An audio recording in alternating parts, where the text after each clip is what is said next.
Bueno,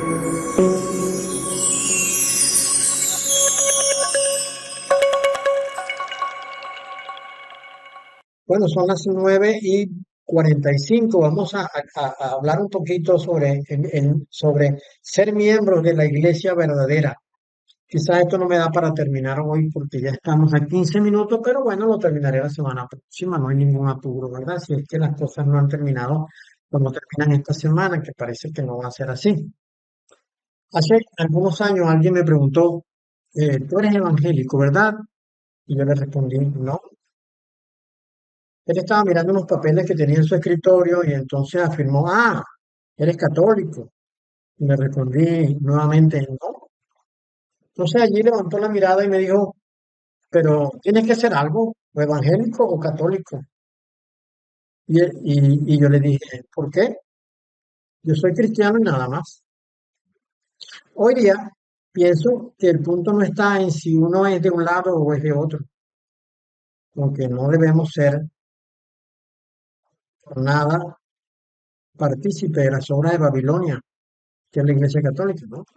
El centro de todo esto está en si defiendes la verdad de Dios o no, porque la iglesia, la casa de Dios, es columna y baluarte de la verdad, como le enseñó el apóstol Pablo a Timoteo. La iglesia verdadera no es ni católica ni evangélica. La iglesia verdadera es donde haya alguien que defienda la verdad de Dios. Dice, esto te escribo, aunque tengo la esperanza de ir pronto a verte, para que si tardo, sepas cómo debes conducirte en la casa de Dios, que es la iglesia del Dios viviente, columna y baluarte de la verdad. Veamos. Esto está en primera carta a Timoteo, capítulo 3, versículos 14 y 15. En el mundo hay iglesias que se identifican como cristianas, ¿no? Pero eh, quizás no lo sean. Quizás más bien sean babilónicas, como la iglesia católica, ¿no? Es decir, iglesias que adoran a Satanás, porque eso es lo que hace la Iglesia Católica, adorar a Satanás. Las dirigencias de las iglesias llamadas, que se denominan como cristianas, han introducido a Babilonia en el corazón de los hombres y esto lo han hecho mediante la apariencia. No me refiero a los laicos, obviamente que no, me refiero al liderazgo de esta iglesia, ¿no? Me refiero a las cabezas, no a los líderes. Estos serán juzgados por ser instrumentos de los satanes, pero quizás el mismo laico sea juzgado por no ser diligente en buscar la verdad, porque hay que buscar la verdad y hay que defender la verdad. La verdad de Dios hay que defenderla. Por eso yo digo, es muy obvio que la Iglesia Católica no es una iglesia de Dios, pero en cuanto a la Iglesia Evangélica, yo digo, es necesario depurar el mensaje, es necesario sacar la contaminación dentro de la Iglesia por esos mensajes malvados que se han introducido en los últimos 40 o 50 años. ¿Sí?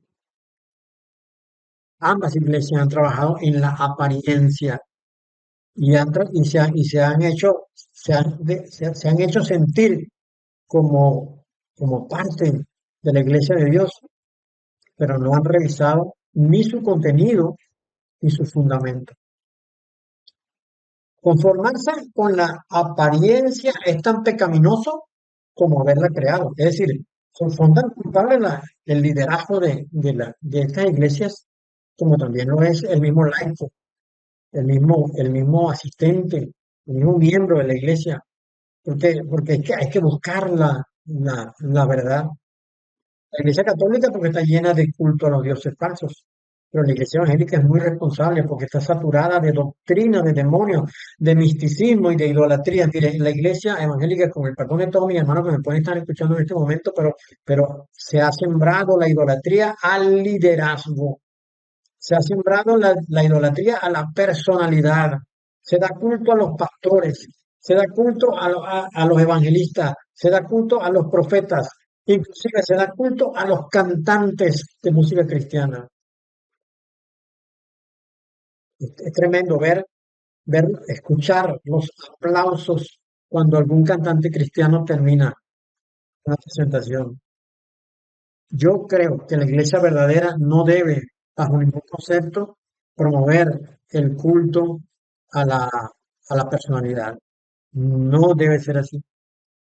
Yo creo que hay unas señales para reconocer cuando la iglesia es verdadera. Lo primero es que Yeshua, el Señor Yeshua, debe ser el centro de todo, no el hombre, no el pastor, no el evangelista, no el profeta, no el cantante. Ellos no son el centro de esto. El centro de todo esto tiene que ser el Señor. Porque el Padre dijo, este es mi Hijo amado en quien tengo complacencia, a él oíd. Mateo 13.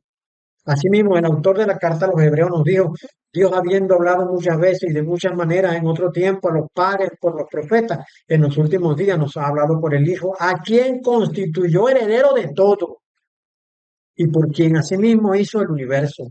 Hebreos capítulo 1, versículos 1 y 2. Todo mensaje en la iglesia debe ser construido en el Hijo y no en el nombre. Es triste, a mí me resulta muy triste y me ha resultado triste de hace muchos años ver que se predique a Moisés, que se predique a David, que se predique a Gerson, que se predique a Samuel, que se predique a los hombres del Antiguo Testamento y se pone de lado la obra del Hijo. Bueno, la iglesia verdadera tiene que usar el nombre correcto. Porque mire, uno de los objetivos de mayor prioridad para el sistema babilónico ha sido ocultar el nombre verdadero de Dios, tanto del Padre como del Hijo.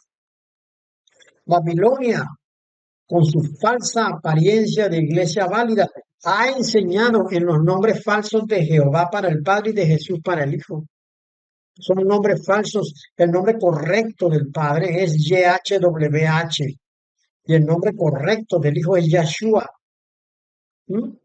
El nombre del Padre se lo dio a Moisés en Éxodo 3:14 y él no dijo que se llamaba Jehová, él dijo que se llamaba YHWH, es decir, le enseñó el tetragramatón. El nombre correcto del Hijo fue el que le dio el ángel Gabriel a María, porque el ángel Gabriel le habló a María no en griego, no en alemán, le habló en hebreo, que es el idioma de Dios. El idioma de Dios es el hebreo, porque es el idioma de Eber, eh, eh, este descendiente amado de Adán. Dicho en su nombre original, el ángel Gabriel le habló en su nombre original, en el nombre original del Señor, a María. Esto aparece en Lucas 1:31.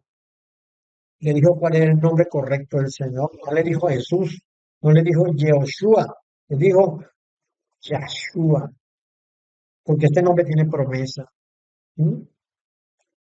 Bueno, el 666 ha sido introducido dentro de la iglesia porque el 666 es el culto al hombre. La Sagrada Escritura, mire, el único documento válido para conocer la verdad y la voluntad de Dios son los escritos sagrados. No los libros los cientos de miles o millones de libros que han sido escritos por estos ungidos, entre comillas, de Dios en los últimos 40 o 50 años. Esos no son los libros sagrados. El libro sagrado fue escrito, bueno, fue comenzado a escribir hace 6.000 años atrás. Este es el único documento válido. Fue terminado de escribir, el último que escribió fue Juan, llegando muy cerca del comienzo del siglo I de esta era. Este es el único documento válido para conocer la verdad y la voluntad de Dios, el único, los sagrados escritos. Porque esa Biblia que nos llega a manera de libro empastado, ese libro ha sido manipulado por los poderosos de este mundo. Porque ¿sabía usted que Rupert Murdoch, que es un hijo de Satanás, que, que, que tiene páginas de pornografía en la internet, también imprime Biblia y es el dueño de la imprenta Sonderman y tiene que ver con la editorial Vida y tiene que ver con Bible Gateway, esa que usted usa ahí en la internet. Ellos son los que imprimen la Biblia que usted usa y esa Biblia ha sido modificada. Uno tiene que buscar los escritos sagrados más antiguos para conocer la verdad. En la iglesia verdadera busca la verdad en la palabra de Dios, mientras más antiguo, mejor. La única enseñanza válida. El Señor le dijo a los discípulos, ahora estáis limpios por la palabra que os he hablado. Juan 15:3. Pablo asegura que el lavamiento adecuado es a través de la palabra. Efesios 3:25. El mismo Señor dijo que debían escuchar lo que decía, porque no eran sus palabras, sino las palabras que el Padre le había dado. El que no me ama no guarda mis palabras, y la palabra que habéis oído no es mía, sino del Padre que me envió. Esto contrasta con la enseñanza moderna, que nada tiene que ver con lo que el Hijo enseñó. Esta enseñanza moderna que ha introducido la Iglesia Evangélica en los últimos 40 o 50 años, es dramático, es terrible, nos apartó de la verdad, porque mire, todavía se escucha aquello de que yo declaro que tú estás sano. Mire, eso no es de Dios. Eso lo introdujo la iglesia evangélica, lo introdujeron los poderosos dentro de la iglesia evangélica para darle preeminencia al hombre, el culto al hombre. Hoy en día nadie se humilla diciendo, Padre, puedes sanarlo, te ruego que lo sane. No, hoy en día lo que dicen es, yo lo declaro sano, porque se introdujo la semilla de que la palabra tiene poder. Claro, la palabra tiene poder, pero la que dice Dios, no la que dices tú. Ese es el culto al hombre. Esa no es la iglesia verdadera. La iglesia verdadera coloca las cosas en su lugar donde tienen que estar. La palabra verdadera fue la que habló el Señor, la que enseñó el Señor. Y el Señor enseñó a orarle al Padre en el nombre del Hijo. Eso enseñó él, orar al Padre en el nombre del Hijo. Cuando usted tenga a alguien enfermo, ore al Padre. Y hay muchos ejemplos en los Sagrados Escritos donde la gente oraba a Dios y después de orar a Dios era que imponía las manos. Y no decía nada cuando imponía las manos, solamente imponía las manos. Oye, lo que se usa hoy en día es que se imponen las manos y se decreta, cosa que viene del paganismo, que viene del misticismo, el decreto, eso viene del misticismo, del paganismo, de las cosas del diablo. Esa es la iglesia falsa. Aunque usted esté en una iglesia donde hacen esto, entienda esto, eso no es de Dios. Eso no es de Dios y eso va a ser juzgado. Eso va a ser juzgado. El Señor va a juzgar todas estas cosas que cambiaron su verdad en mentira, como le dijo él a Jeremías, que aparece recogido en el capítulo 8, versículo 8. La pluma mentirosa de los escribas transformó la palabra de Dios. Bueno, la pluma mentirosa de los hijos de Satanás metidos dentro de la iglesia cambió las cosas, transformó las cosas, y escondió la verdad de Dios, la escondió. Lamentablemente así es. Estamos hablando de cómo reconocer la iglesia verdadera y no voy a poder terminar hoy, ya son las 9:58. Continuaré si Dios lo permite la semana que viene. Queda mucho por hablar.